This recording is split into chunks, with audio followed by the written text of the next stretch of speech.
बहुचर्चित कोटखाई गुड़िया rape murder मामले में अब नया मोड़ आ गया है। मामले को लेकर मदद सेवा ट्रस्ट गुड़िया के परिजनों संग अब हाई कोर्ट का दरवाजा खटखटाएगी। गुड़िया को इंसाफ दिलाने के लिए जल्द कोर्ट में याचिका दायर की जाएगी ताकि उन लोगों के चेहरे सामने आए जिनकी इस मामले में संलिप्तता है। यह बात शिमला में आयोजित पत्रकार वार्ता के दौरान मदद सेवा ट्रस्ट के सचिव विकास थापटा ने कही। उन्होंने कहा कि इस वारदात को अंजाम अकेले चिरानी ने नहीं दिया है, बल्कि अन्य की भी संलिप्तता है। बीते दिनों सुप्रीम कोर्ट में इस मामले को लेकर 3 जजों की उपस्थिति में सुनवाई हुई। सुप्रीम कोर्ट से गुड़िया के परिजनों को यह हिदायत दी गई है, आपके पास एक और मौका होना चाहिए। आप उस नजदीकी हाई कोर्ट में जाओ जहां पर आप आसानी से अपनी सारी बात रख सकते हैं।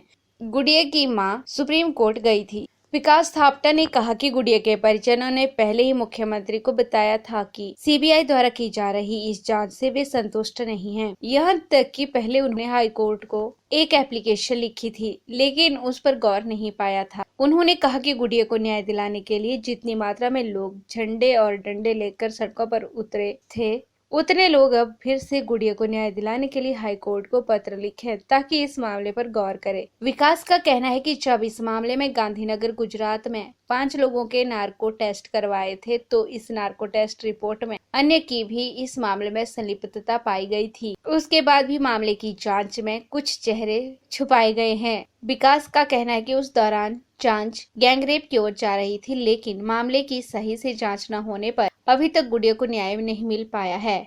मेरा नाम विकास थापटा है और मैं मदद सेवा ट्रस्ट एक सामाजिक संस्था है, उसमें एक हैसियत से कार्यकर्ता की हैसियत से काम करता हूँ। क्या मुद्दा था आज का आपका? जैसे आपको जानते ही हैं कि बहुत चर्चित जो मामला गुड़िया का रहा और बड़ी हर तरीके से आपने देखा होगा कि बहुत लंबे समय तक यहाँ पर लोगों की ताकत से ये मुद्दा उठता रहा। ठीक है, और उस सवाल पे मैं ज़्यादा नहीं जाऊँगा, जिसने सत्ता परिवर्तन किया या नहीं किया वो मेरा सवाल नहीं है। लेकिन जो आम जनता की जो लड़ाई थी और उस आम जनता के साथ जो उनके पेरेंट्स का विश्वास था, आज वो विश्वास कहीं ना कहीं उन पे एक उम्मीद जगी है इस केस को लेकर, क्योंकि गुड़िया के परिवारजन जो है, उनकी माता स्पेशली कृष्णा देवी जी, पिछले साल में आपने देखा है होगा कि लास्ट टाइम नवंबर 2019 के अंदर जो उनके सवाल थे इस इन्वेस्टिगेशन को लेकर सीबीआई की जो अधूरी जांच जो समझते हैं और लोग भी जानते हैं कि वो अधूरी जांच है ना, लेकिन वो कानूनी प्रक्रिया है, वो भी उसको क्या हम सही हैं या नहीं है, वो बात है, वो कानूनी उस पर आर्गूमेंट्स के बाद सामने आएगा। उन्होंने साफ तौर पर मुख्यमंत्री जी से कहा था कि हम इस इन्वेस्टिगेशन से सेटिस्फाइड नहीं है, हमारा मानना ये भी नहीं है और हम कोई इन्वेस्टिगेशन एजेंसी भी नहीं है और हम ना ये बताने हम ना कोई उसमें है कि ये दोषी है या नहीं है। उनका कहना था कि इसके साथ कोई ना कोई और इन्वॉल्व है, अगर ये है उसका पार्ट, लेकिन इसके साथ साथ अकेला ये जो वारदात हुई है वो अकेले नहीं हो सकती है। मुख्यमंत्री जी ने उसको बड़े धैर्यपूर्वक सुना था और उस पर कहा था कि इस पर जो भी बेस्ट पॉसिबल उनसे होगा उस पर ज़रूर करेंगे। लेकिन उन्होंने बाद में, जब आपने शायद आप ही पत्रकारों ने उनसे आपसे पूछा था, उन्होंने साफ तौर पर कहा था कि इस वक्त कानूनी प्रक्रिया में ये मामला है, तो इस पर कुछ ज़्यादा हमारे हाथ में नहीं है।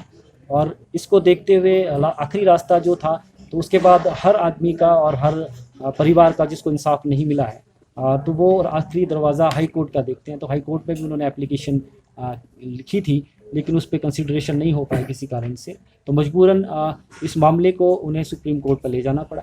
और सुप्रीम कोर्ट में आपकी जानकारी के लिए, आप लोगों की जो जनता की मेहनत है, क्योंकि ये साझी लड़ाई है और घर की बेटी की लड़ाई है, उसमें आप लोग भी आते हैं, आपके घर में बेटियां हैं, तो ये आपकी साझी प्रयासों से हम सभी के, चाहे वो पत्रकार हैं, चाहे किसान हैं, चाहे बागवान हैं, चाहे महिला है, चाहे छात्र हैं, उन सब के प्रयास से ये मामला, उनकी उम्मीद से ये मामला सुप्रीम कोर्ट में लगा पिछले कल, और इस पर ठोस तौर पर पूरे बेंच में लगा, ये फुल बेंच में लगा है, जिसमें 3 जज बैठे हैं, और उसके अंदर ये साफ तौर पर निर्देश हैं एक तरह के, लेकिन उसमें ये कहा गया है उस केस के अंदर जब जीरे हुई है कि आपके पास एक और मौका होना चाहिए उस न्यायालय के पास जहां आप आसानी से आप अपनी बात रख सकते। अगर नहीं सुनी है तो अब इस मामले को आप इस जो ऑर्डर हो रहा है इस ऑर्डर के साथ वहाँ लगाएं।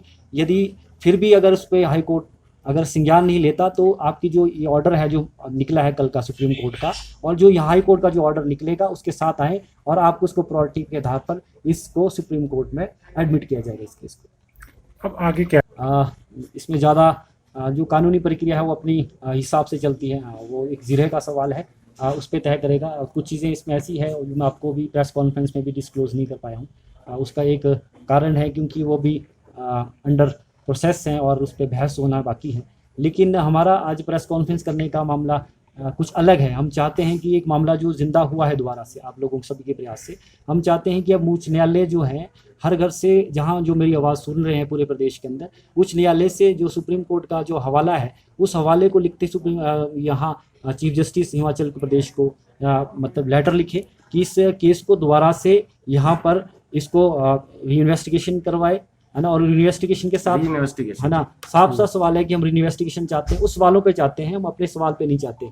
जो जनता के सवाल हैं उस पे भी नहीं चाहते हम, उनके सवालों पे चाहते हैं जिनकी बेटी खोई है और जो 3-4 साल से इस संघर्ष में लगे हुए हैं। दाद देता हूँ उनकी हिम्मत को जो कभी टूटे नहीं और खड़े रहे, और हम तब वहाँ पहुँच पाए जब उनका हमारे को सपोर्ट मिला, तब हम वहाँ तक पहुँच पाए हैं। तो हमारा यही है जनता से कि ये जो मामला है अब हाई कोर्ट के पास लेटर लिखी, जितने संख्या में ये लेटर लिखे जाएंगे, जितनी संख्या में लोग बाहर निकले, झंडे डंडे छोड़ के निकले, कोई झंडे उठा के निकला, कोई डंडे अलग अलग तरह के लेके चले हैं। आज वो समय है कि वो जो लोग थे वो लोग अब थोड़ा सा प्रयास उस गुड़िया के लिए भी करें और उच्च न्यायालय से अपील करें कि इस मामले को कंसीडर किया जाए।